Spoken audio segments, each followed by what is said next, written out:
SOCOM U.S. Navy SEALs is a military action strategy game in which you play a team of SEAL special forces that goes out and has to rid the world of terrorism. I think it differs from some of the other action games that are out there. In terms of the degree, it depends on real-life strategies used by the special forces and the fact that it depends so much on team play as opposed to individual play. I think the important part of SOCOM is the fact that it's not just a run-and-gun, shoot-'em-up style game. It's actually about you and your Navy SEAL team of 4 going carefully through an environment in performing objectives to fulfill a mission. So rather than typical run around and shoot everything, it's really half about stealth. The way the Navy SEALs tend to operate is that they want to be stealthy for as long as they can, and then when they get to their objectives, they try to accomplish it as quick as possible.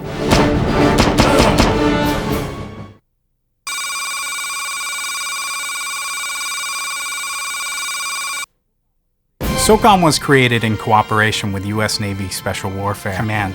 It was really important to the Navy that if we were going to create a game based on the U.S. Navy SEALs, that we would create an authentic experience. One of the most rewarding aspects of the game has been able to work directly with the SEAL teams.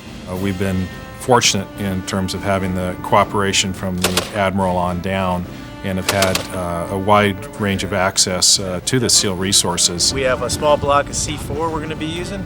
It's double capped, double primed, 6-minute time fuse. Fire in the hole. Fire in the hole. We've had access to a number of people on the teams to ask technical questions. What I would do is I may have it rigged a different way. Okay. Why normally, I might have it attached to my web gear. We've used SEALs in motion capture work. I think so. Yeah, that's pretty good. SEAL SP walk. Ready. Go. This is like the raw mocap data. I just grabbed just the part of the move that's actually going to go into the game. They allowed us access to certain things in order to help the authenticity, like having us record real weapons on their weapon ranges. We've gone, I think, to a new level as far as simulating the material properties in the game and how they react to weapons. They're fairly accurate with respect to range and accuracy settings, penetration through different types of materials. Drywall. Bottles. So if you go into a world and there's some flimsy wooden crate or something, it's really not a great idea to go hide behind that, because obviously certain weapons would go right through that. We have had SEALs come in and reservists, which we've used for face scans, which have found their way with camouflage on them, which of course helps disguise identity. We actually have the SEAL faces on characters in the game. So it's fairly accurate and sort of amazing to think about, wow, this really makes the game feel real.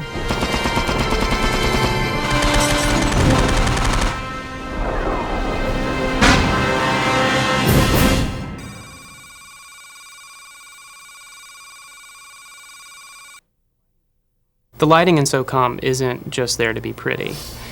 Shadow equals cover, while bright light equals exposure. So the beginning player will very quickly learn that staying in the shadows is a good thing because enemies don't see you as often. One of the really cool things about the lighting in SOCOM is that you can manufacture your own darkness by shooting out lights in the environment as you move through it. So you may walk into a building, and if there's a bunch of enemies in there, you may decide that the right play is to get out a silence weapon, blow out all the lights, so it basically goes nearly pitch dark. Then enemies won't see you, and then you'll put on your night vision goggles to amplify the light, and then you'll get a real advantage over the enemies, and you can run around and shoot them.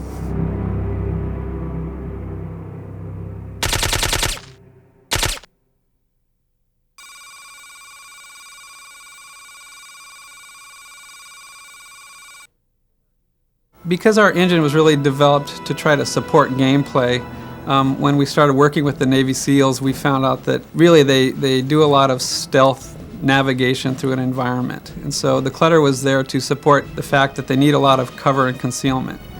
So if we want to fill up a valley with very tall grass, we do that. And all this clutter can actually hide multiple characters, but it can also be animated, like the grass can be blowing in the wind, for instance.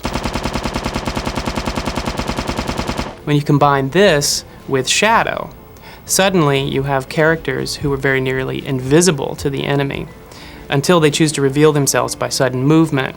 And this is very like what the SEALs do in the real world. They're completely invisible to the enemy until it's too late.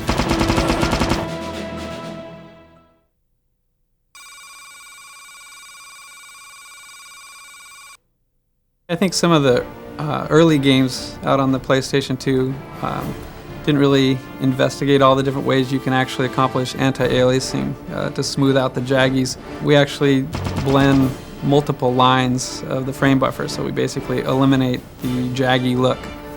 It makes it really nice and smooth, so you don't have anything detracting from the game with edges crawling around. Because we have very large worlds that need to be textured, as well as enemy players and our own SEAL team, we really wanted to be able to have fine, detailed textures. To accomplish that, we came up with a dynamic texture mapping capability where we store textures in the system memory. So when you zoom in on a face or an enemy, you don't see a blurry mess of a player. It's basically very detailed. You can see little details on their shirts, little blood spots. If you actually have shot them a few times, you'll see the blood where it's hit on the player. So it's just real nice detail on the environment as well as the world.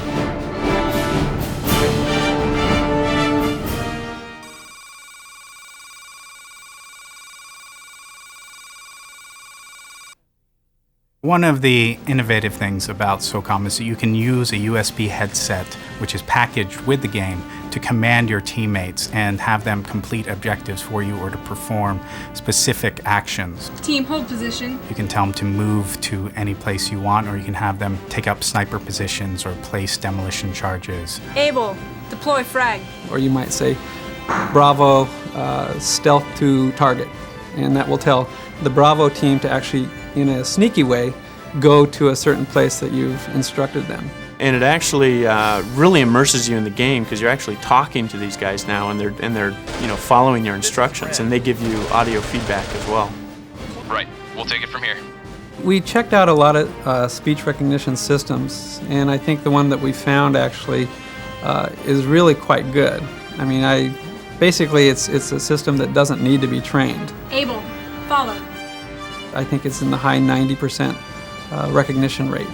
I have no problems with it. And in multiplayer, the headset is used for voice chat. Hey, Newt, don't cross the water. You won't make it across. Oh! Dead man walking. Because it is a team game, it really adds another interesting level to the game, the fact that you can actually plan and talk to your players. Watch the sniper. Eric, where's the sniper? Akron, I need a target. They're bunkered up in the sniper tower. They got a 60 gunner down below. He's scoped. He's down. Nice shot. All right, boys, we're out of here.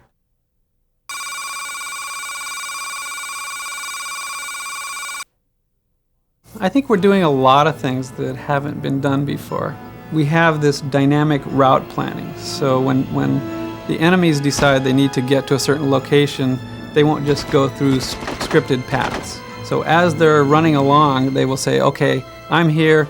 Where's the enemy team? And they actually will try to find places where they won't be seen as well. Another part of the game is when you are trying to stay stealthy, you may decide to use your silenced weapons as long as possible. But even though you kill them with your silenced weapons and you leave bodies out there, those actually leave traces that the SEALs have been there. So for this reason, we've given you the ability to actually pick up and remove corpses from the field. And then you can hide them in shadow or in camouflaging grass or foliage. There's basically 5 awareness levels, and all of the enemies, with a few exceptions, start at, they're generally unaware. They're just going about their duties, whether it be patrolling or just kind of hanging out. If they hear a noise or something, then they get their awareness raised basically 1 notch to a suspicious state. And then beyond that, then there's a general awareness, directional awareness, and then the full one is specific awareness, where they really know where you're at. And then if they lose sight of you, then they'll basically hunt in that direction for you. Again, trying to anticipate where you've gone. So once you've set them into an alarm state, your chances of survival diminish by the minute. Because one alarmed enemy will tell his friends, who will tell his friends, who will tell his friends, and pretty soon you have an entire army against you.